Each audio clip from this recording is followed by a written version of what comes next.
Bonjour et bienvenue pour une nouvelle vidéo d'économie de terminale. Aujourd'hui, il s'agit du volet numéro 5 de la série ou du chapitre «Quels sont les fondements du commerce international et de l'internationalisation de la production».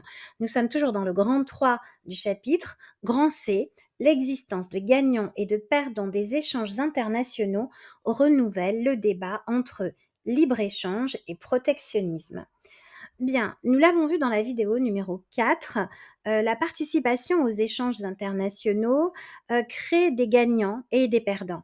Certaines inégalités progressent et on observe également des restructurations du système productif avec, des externalisations, des délocalisations, dans de nombreux pays.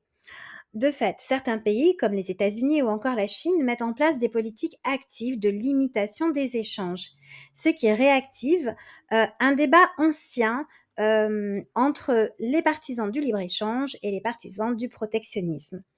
Alors, pour commencer, le libre-échange. Eh bien, le libre-échange est une politique commerciale qui vise la suppression des barrières, qu'elles soient tarifaires ou non tarifaires, nous verrons de plus près ces notions dans un instant, aux échanges internationaux.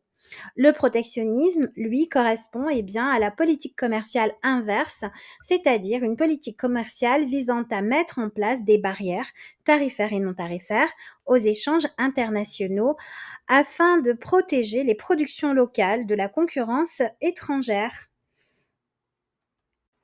Quelles sont donc ces mesures protectionnistes, tarifaires et non tarifaires, dont les économistes considèrent qu'elles réduisent le bien-être domestique? Alors, première mesure, le droit de douane, on dit aussi tarif douanier. C'est une taxe, elle est prélevée sur un produit importé, elle peut être fixe, un montant, par exemple en 2020, 3,88 € sur chaque hectolitre de vin importé. Elle peut être exprimée en pourcentage, comme c'est le cas par exemple de la cigarette électronique, 3,7 du prix de vente en 2020 en France. Alors, un tarif douanier ou un droit de douane augmente artificiellement le prix pratiqué sur le marché domestique. Cette hausse de prix est facteur d'inefficacité à double titre. D'abord du côté de l'offre, c'est-à-dire du côté des producteurs, ce prix est plus élevé qui est plus élevé permet à des firmes domestiques, donc internes, dont les coûts de production sont moins avantageux que ceux des entreprises étrangères, de vendre quand même leurs produits sur le marché national. L'économie est donc protégée, mais le problème, c'est que elle met en œuvre une production trop peu efficace, dans le sens où on pourrait acheter moins cher à l'étranger. Donc du côté de la demande, donc du côté des acheteurs, le prix plus élevé se traduit par une quantité consommée qui est moindre. Ici, je vous renvoie à votre chapitre de première sur le marché concurrentiel, dans lequel on vous explique que toute chose égale par ailleurs, lorsque le prix d'un bien augmente, en général, la quantité demandée de ce bien diminue. Le droit de douane profite donc aux producteurs nationaux, mais aux dépens des consommateurs. Deuxième type de mesure, les quotas. Alors les quotas, ce sont des, restrictions quantitatives, comme leur nom l'indique, qui sont destinées à limiter la quantité exportée ou importée d'un bien. Les quotas renchérissent les prix intérieurs des produits importés, donc dans le cas de quotas d'importation. Ces quotas peuvent être mis en place de manière unilatérale par un État, comme aux États-Unis, quotas, d'importation de fromages étrangers par exemple, ou bien négociés. Troisième type de mesure, la subvention. À l'exportation, bien la subvention est le versement à une entreprise qui exporte, vers l'étranger, ce qui rend leur vente à l'étranger plus rentable. Mais les subventions entraînent également une hausse des prix, du produit sur le marché intérieur, puisqu'il devient, plus intéressant pour le producteur d'exporter avec subvention que de vendre sur le marché intérieur. Au total, les subventions aux exportations et les quotas exercent sur, le bien-être domestique des effets, comparables à ceux induits par les droits de douane, puisqu'ils contribuent eux aussi à augmenter, les prix domestiques. Enfin, dernier type de mesure, les barrières non douanières comme, les barrières sanitaires ou phytosanitaires, les normes techniques ou encore des instruments de protection indirecte comme les taux de change ou encore les programmes d'appui de type paiement direct aux agriculteurs lorsque le prix de marché est inférieur au prix garanti aux agriculteurs. C'est par exemple le cas de la politique de l'Union européenne. Quels sont donc les arguments en faveur du protectionnisme? Nous allons en étudier deux. Et le premier, c'est le protectionnisme éducateur. C'est la terminologie employée par Friedrich List, qui est un économiste allemand du 19e siècle, qui considère qu'il faut protéger les industries naissantes. Ainsi, dans les activités à rendement croissant, les industries dans l'enfance ont des coûts unitaires de production trop élevés pour affronter la concurrence internationale. Et Friedrich List préconise alors de protéger ces industries naissantes de la concurrence étrangère pour qu'elles puissent se développer en réalisant des économies d'échelle et les économies d'expérience qui sont nécessaires. Mais dans l'esprit de Friedrich List, ce protectionnisme éducateur doit être temporaire et dès que l'industrie est suffisamment compétitive pour faire face à la concurrence mondiale, la protection doit être levée. Un peu d'histoire à propos du protectionnisme éducateur de Friedrich List. On trouve dans son ouvrage Système d'économie politique de 1841 la citation suivante: La protection douanière est notre voie, le libre-échange est notre but. Friedrich List, qui est un économiste allemand fin du XVIIIe, début du milieu du XIXe siècle, était critique d'Adam Smith et il était partisan et théoricien de cette idée de protectionnisme éducateur, ainsi que d'union douanière allemande, le fameux Zollverein. Néanmoins, il considérait que le protectionnisme ne devait être qu'une phase dans le développement industriel des nations. En France, à la fin du XIXe siècle et après la crise de 1929, des droits de douane seront mis en place afin de protéger des activités nationales. Et le protectionnisme peut aujourd'hui avoir d'autres objectifs que le protectionnisme éducateur de List. Par exemple, être stratégique pour défendre certaines branches d'activité qui sont jugées indispensables, comme l'agriculture, la sidérurgie ou encore l'aéronautique. Et c'est ce que nous allons voir maintenant. Second argument en faveur du protectionnisme, les politiques commerciales stratégiques.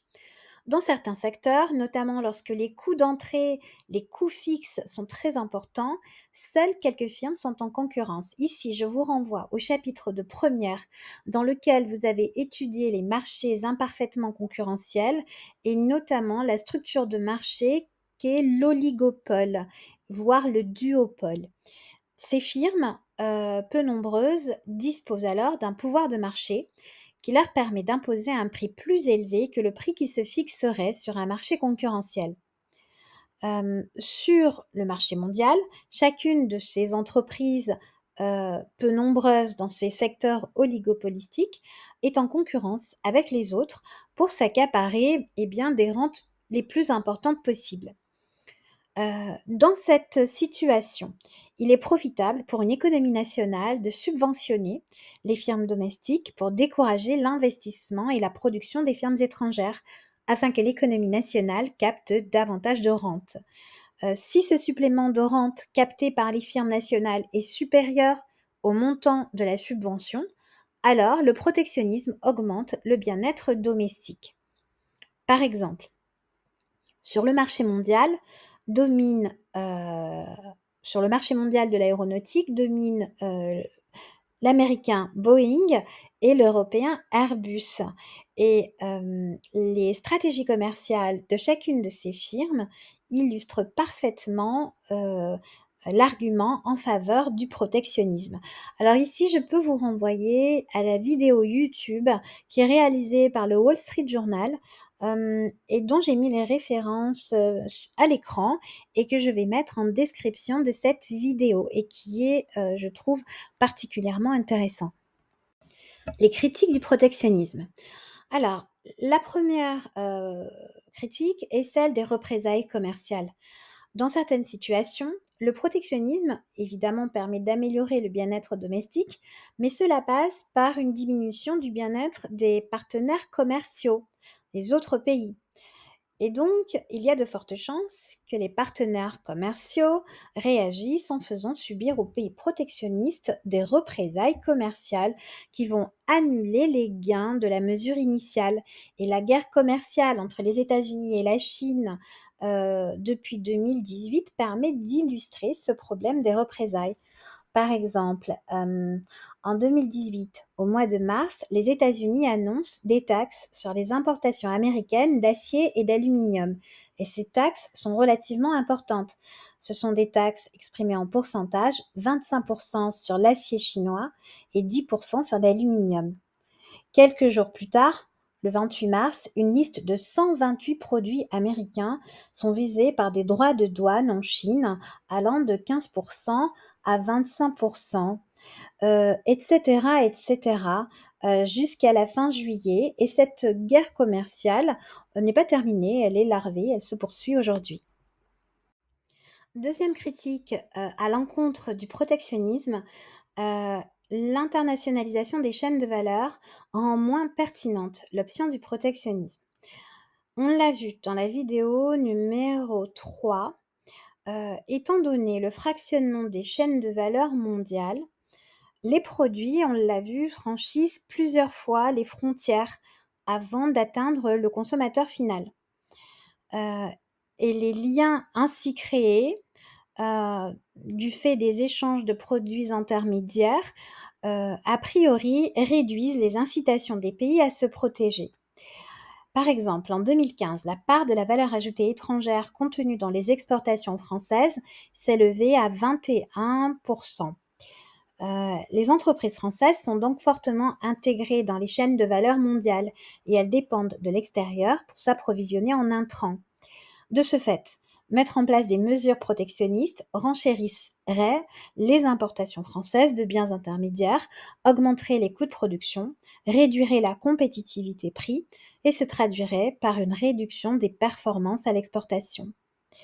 Par ailleurs, ce protectionnisme pénaliserait aussi indirectement les exportations françaises en réduisant les importations contenant des produits intermédiaires, des intrants produits en France.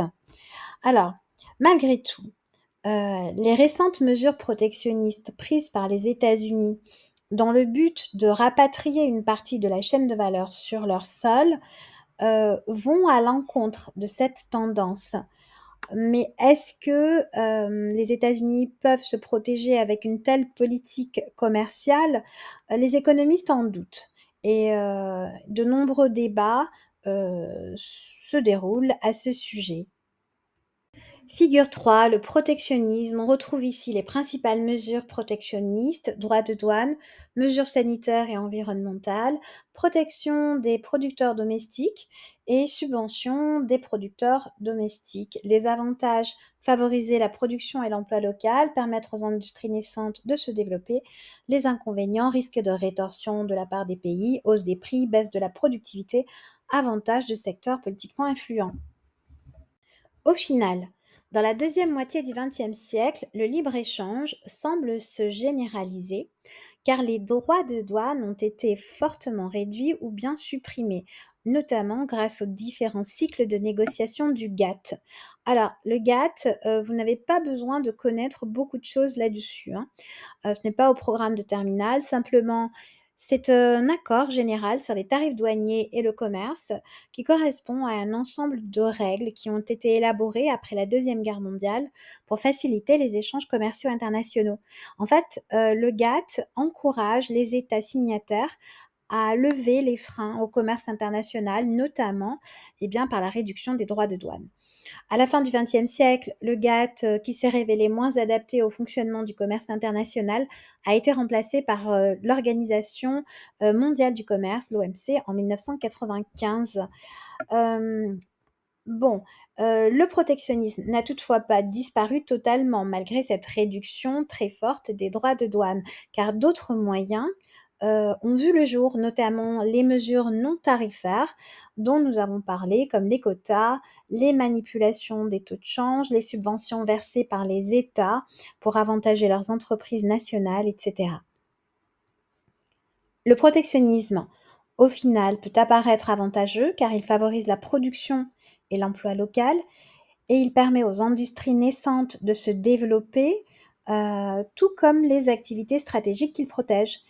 Mais il entraîne des risques de rétorsion des autres pays, c'est-à-dire des mesures de représailles, une hausse des prix des biens aux dépens des consommateurs et ou des producteurs, notamment pour ce qui concerne les biens intermédiaires dans le cadre des chaînes de valeur mondiale, ce qui nuira à leur productivité. Cette vidéo est à présent terminée et j'espère qu'elle vous aura éclairé sur le débat libre-échange, protectionnisme. À bientôt pour une nouvelle vidéo.